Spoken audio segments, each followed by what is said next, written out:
great for rising. You know, now this white man asked a question. He wanted to know why were there only 8 million people out there? Where were the rest of them, he wanted to know. Well, I got an answer for that. But let's listen to what he has to say. Then I'm going to come back and give my view and talk about some of the comments. Be right back. Why was there only 8 million people on Saturday? Well, there's 330 million people in this country. Why were only 8 million of that? That is not a big number compared to what we should. Was it good? Yes. But we can't even get 20 or 30 million people to protest on a Saturday outside of working hours. I saw people jogging, taking walks, going to movies, watching baseball games. And that's really the fundamental problem. We still have people that don't care because it hasn't affected them. They might be unhappy what's happening, but the problem is not enough people are willing to do the bare minimum, which is either sign up for a general strike petition or protest on a Saturday. That's the problem. Until more people are willing to get off their asses and start caring about somebody else, nothing is going to change in this country. You know, I want to say this. When he was saying, where are the people? People don't want to get out on a Saturday. It's only if it affects you. Listen, been there, done that. As a black woman, been there, done that. And justice has been coming my way for as long as I've been in this world. And I've been here for a quick minute. Or should I say a long minute? So I agree with you. Where are the people when it's not affecting them? Where were you, sir? Where were you when we were out there marching? Were you out marching with us? You may or may not have been. I don't know. But what I'm saying is, when you say, where are the people? Well, as for me, I'm tired. Bring about somebody else? Nothing is going to change in this country. Until their mom is racially profiled, until their dad is handcuffed as a U.S. citizen in an ICE raid as an innocent bystander, until they're in a hotel where a Black Hawk helicopter comes down and flashbangs their neighbors at 3 a.m., they're not going to care. Until they lose their jobs, they're not going to care. And that's the problem. First, they came for the socialists, but I wasn't a socialist, so I didn't say anything.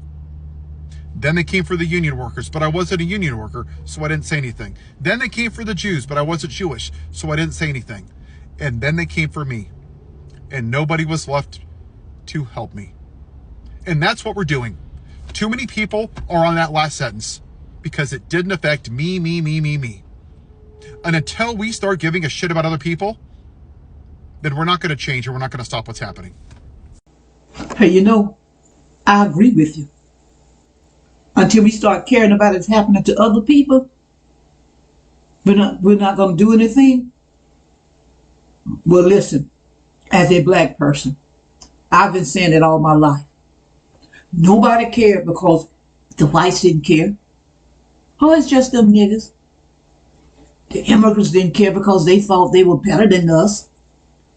They wanted to be white, so they didn't care. So this thing about they came for the socialists, I wasn't a socialist, they came for the union, I wasn't a union. You're right. That's exactly how we feel. Speaking for myself, and I've heard other black people say, that's exactly how we've felt all our lives. As long as it was just affecting us. The racial profiling. Oh, that's all right. They probably did something black. Or if you didn't think that, you didn't speak up. We have fought for everybody. I remember Reverend Shopping going down to, I think it was Texas, to speak up for the Hispanics.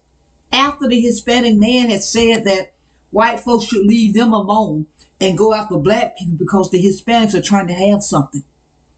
But he said that didn't matter because just what you said, sir. You know, if we don't help them, when it comes for us, nobody's going to be there to help us. But they don't help us. They don't march for us. Nobody does. Now, we've had one or two white folks to help us, just like there were one or two black folks out there in that march. But as a whole, as a rule of thumb, we have been on our own. So now you see what it feels like. And those of you, regardless of what color you are, if you want to get out there, fine. I've been all the way to Philadelphia, all the way out to Louisiana. I've been to Florida, been to Texas, been to New York. I've been to all these places. And guess what? No matter what, it was still basically just us against the world. So, that's my view. What's yours? And let me say this. Original poster. And let me just say this to those of you who has never come out to try to help any of us when we were having issues and stuff. You never came out to help us, but you criticized us when we didn't come out. Why did you do it? Be encouraged, and you remember this. If they close my book, you remember my story. Lily Bear. Subscribe, comment, like, and share. Support our youth in any way you can.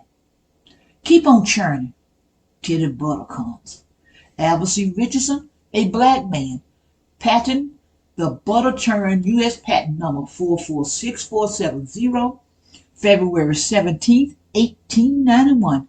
I'm Lily Bear. I'm just trying to create a dialogue. I leave you with this. If they close my book, you remember my story.